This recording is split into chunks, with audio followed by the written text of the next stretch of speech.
2 monster taming franchises, 2 DLC drops, same week in December, and the difference in effort is so obvious it's almost comedy. Like, you don't even need a punchline. The punchline is the design. Pokémon Legends ZA dropped the Mega Dimension DLC on December 10th. Digimon Story Time Stranger dropped its first story DLC, Alternate Dimension, on December 8th.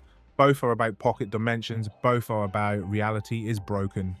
Both are about jumping into weird alternate spaces and fixing the mess. But only one of them feels like it was made to entertain you.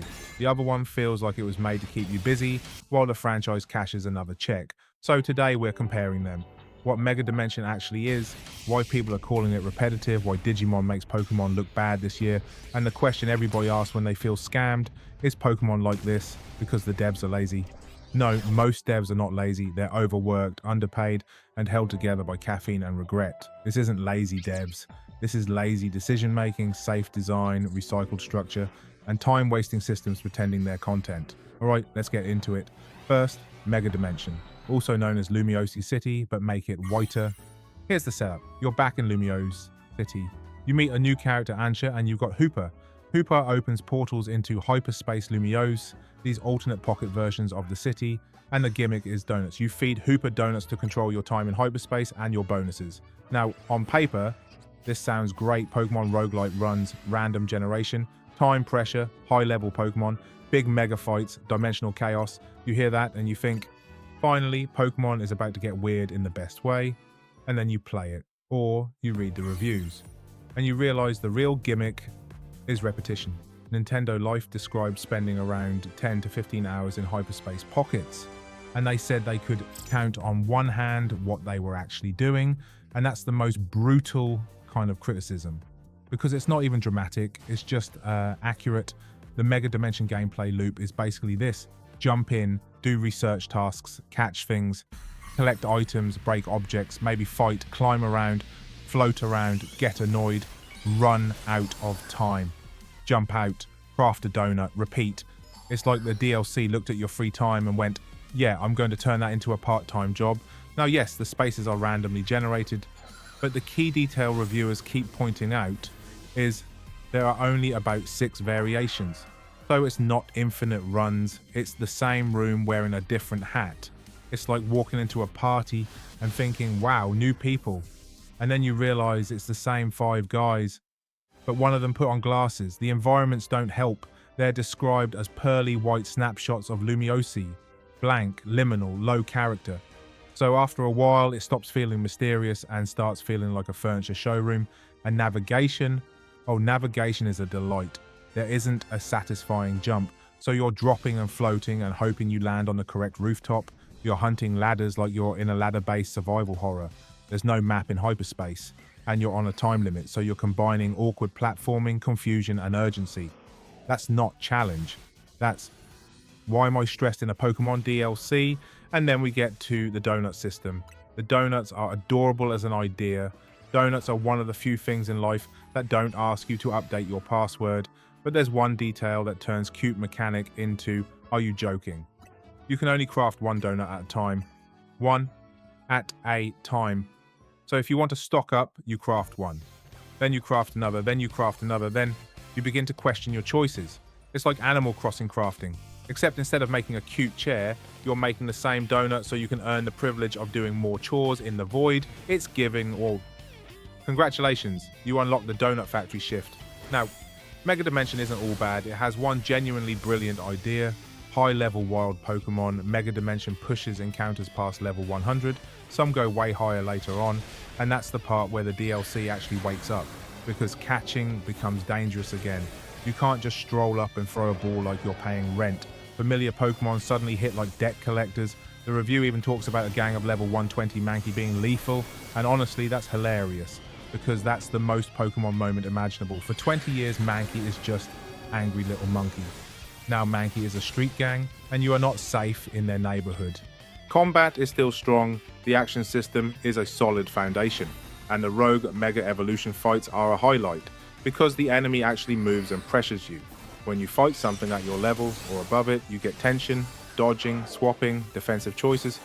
It can get genuinely nail-biting, and that's why this DLC is so frustrating. because it has the ingredients for something great, but it keeps wrapping the fun in friction and filler. Even the difficulty pacing gets weird. The DLC pushes you toward level 100 early, then still forces mandatory trainer fights around level 70. So you're basically a final boss, bullying a guy who showed up with a clipboard and a dream. In the end, Nintendo Life scored Mega Dimension a 6 out of 10, and that score makes sense because what they're really saying is the good Pokemon stuff is still here, but it's trapped inside repetitive spaces, bland design, annoying platforming, and donut busywork. Okay, now let's address the word everybody throws around, lazy. Is Pokemon lazy? Here's the truth. Most game developers are not lazy. If anything, the problem is the opposite. They're worked like machines. So when players say lazy, they're usually not calling the artists or programmers lazy. They're calling the structure lazy, safe, recycled, minimum variety, maximum padding. A roguelite lives and dies on variety, room types, events, modifiers, boss patterns, runs that feel meaningfully different. Mega Dimension mostly randomizes Pokemon spawns, but if the layouts barely change, the randomness doesn't matter. So the whole thing becomes do the same loop in the same place, but different Pokemon this time. Then you add research, task grind. Then you add donut crafting one at a time, and suddenly the DLC feels like a time sink disguised as a feature. That's not lazy devs. That's a franchise that knows it can get away with it. Now let's jump to Digimon, because this is where Pokemon starts looking awkward. Digimon Story Time Stranger is a systems-heavy JRPG with monster raising.